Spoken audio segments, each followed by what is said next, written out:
Hello everybody and welcome back to another update on my display layout. Today we're going to be looking at what progress I've made with my tunnel. As you can see, the Orange Army is out and they're doing some track laying there and they're being observed by the sheep in the field next door. So since the last time there has been a lot of progress made to this setup. So if we just zoom ourselves out a little bit, you can see that a huge amount of the superstructure has now been completed, and I have all these 1x16s now spanning the various gaps. I think originally I'd planned on putting a plate over the top of this and then building off the top of that, which turned out to be hugely expensive to do because of those plates. So I've just gone with these 1x16 bricks, and they'll take a black plate which will make up the base of the canal. Still was more money than I wanted to realistically spend out on it, but I also got a lot more 2x random bricks from a friend of mine who's been buying out lots of bulk Lego and sorting it for various space sets. So he's ended up with loads of old tatty bricks that he's not really got much use for, so that was perfect for me for all this kind of substructure going underneath. I think last time as well we were talking about the various lines, so I have added in some extra bits of track which are going to extend my storage yards for the shunting area a little bit. I need to transfer the buffer setups onto these as well, so at some point I'll add those on. This one is pretty much just going to hold the buffer for that line.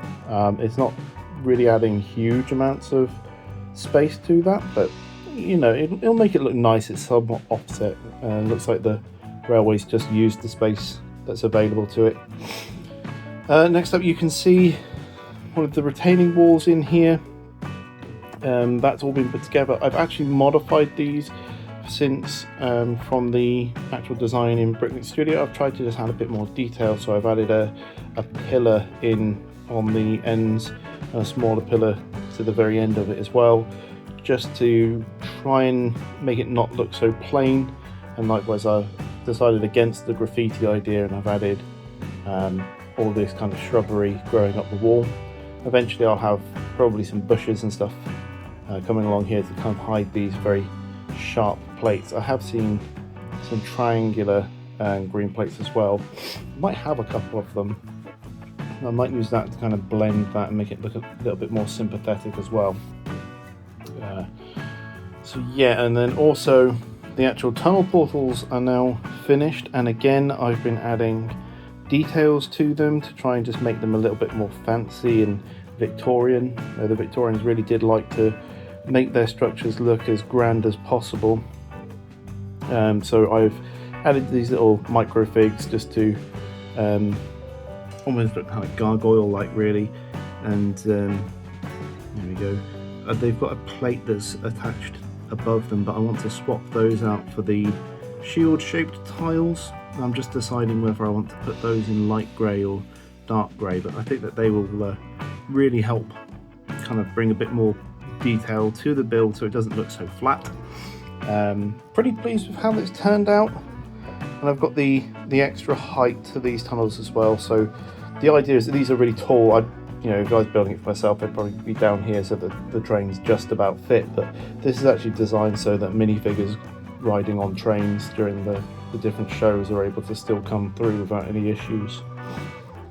So yeah, really pleased with that. I've got this big decorative piece on top, kind of looking a little, I don't know, maybe like bullhorn-like perhaps.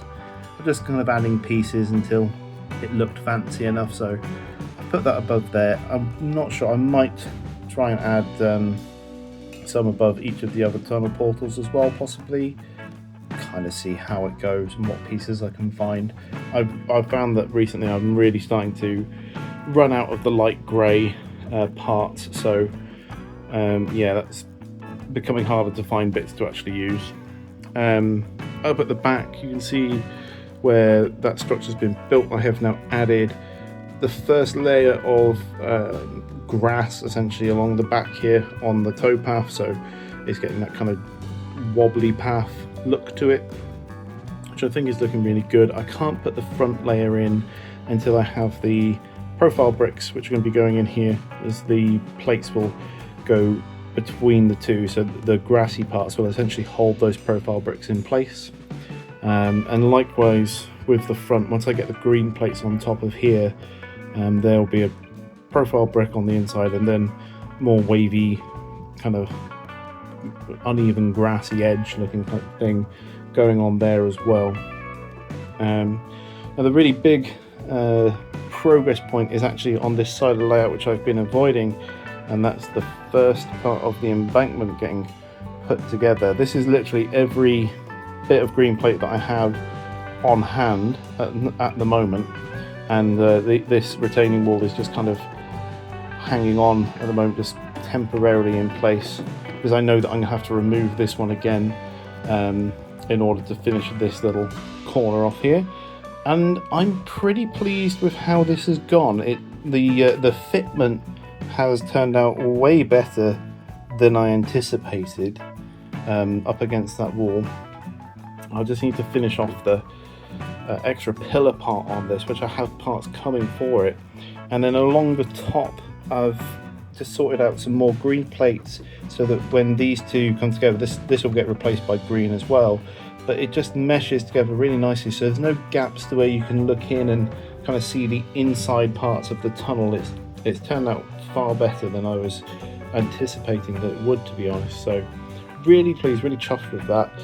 I should be getting those other parts, well I was supposed to get those other parts this evening, but unfortunately I've not had the delivery turn up, so hopefully tomorrow I'll be able to get those, and if I get them on, I'll film a little bit extra for this video as well. But that will complete all of that part, and I think it's definitely going to be most of this side, if not all of this side. You can see where I've actually got the plates in place for the the first kind of edge going against the retaining wall again here, and I'm just so pleased with how well it's fit together. But hopefully I'll get all the plates for that and the plates for this top section here. I think that this means that I'm going to probably be able to get this mostly done before I think it's the Torquay Brick Festival that's coming up next, where I might actually then be able to take it to that show for its first outing, although I won't have as much of the detail stuff done as what I'd like to. For example, I've ordered all the black plate that's going to go in here, but I haven't ordered any like trans tile to put anything like that, so it will just look like a black road almost. So until I can make it look a bit more water-like, it's going to just be a bit iffy. I have also included my my old Lego speedboat. I thought this looked a little bit like the fiberglass cruisers that you often get on the canals as well. Probably a little bit overscale for it, but I figured I want to get some kind of boat there until I'm able to actually build a narrow boat to go up there. Probably going to go with a working boat rather than a pleasure boat, because I just think that would be more fun. So I'll get on with that soon. Get all of the main display stuff done first though, otherwise it'll never get done. And yeah, and then we'll just swap cameras in a moment. I've got another bit around the side I have actually been working on, which is the Minecraft cave as well. So let's just pop over to there. So as we come around the side of the display, this is what will be facing the visitors at the different shows. As you see, I have a hole in the side, and we could probably just make out Steve, who yearns for the mines. There he is, he's getting some diamond. There's some dripstone up behind him, and most of this scene is being lit by this lava that's coming down.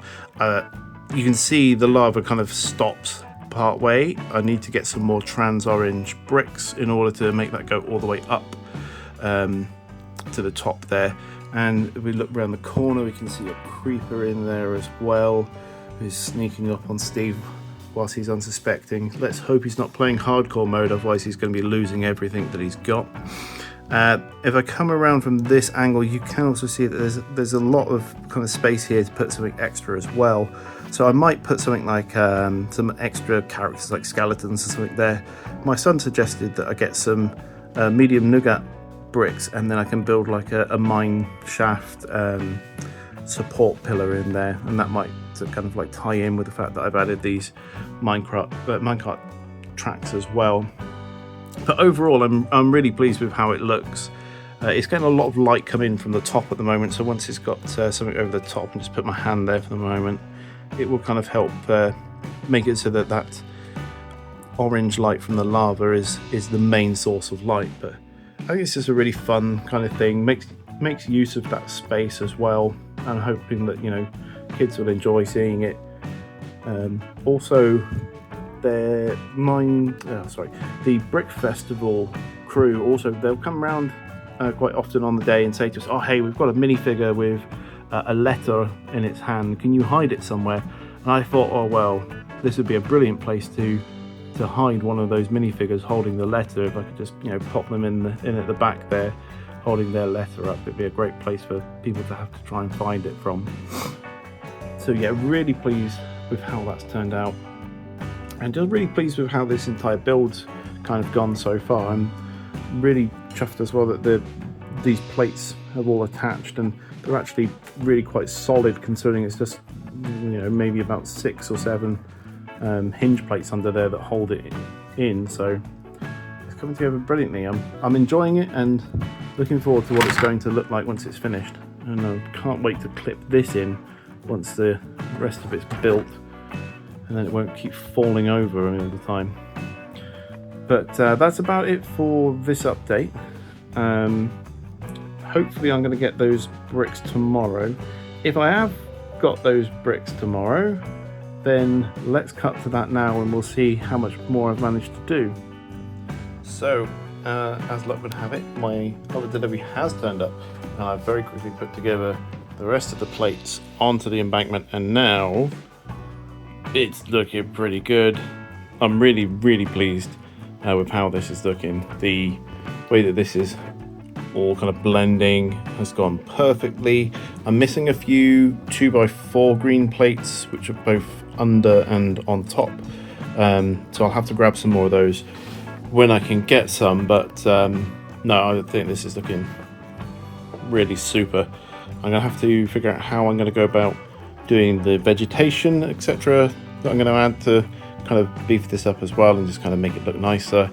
And as you can see, I've also got the plates in place now for the base of the canal. I just have to decide what I'm going to put on top of these to make them look more canal-like, whether it'll be brown plates, trans tiles. We'll just have to have a little bit of a play and figure that out. I do need to put in a 2x plate at the end here, because this ended up being a number that wouldn't stretch all the way across, but that's not really a very big issue. And the other thing left to do is I need to get all those profile bricks to create what looks like the Armco along the side of the canal as well. But yeah, overall, really pleased with how this has turned out, and I'm pretty sure that I'll be able to take this to the next large show that I'm going to, so that's really cool as well. That's it for this time. If you've enjoyed this series and enjoyed this video, please like, comment and consider subscribing, and until the next update, I'll see you later. Bye.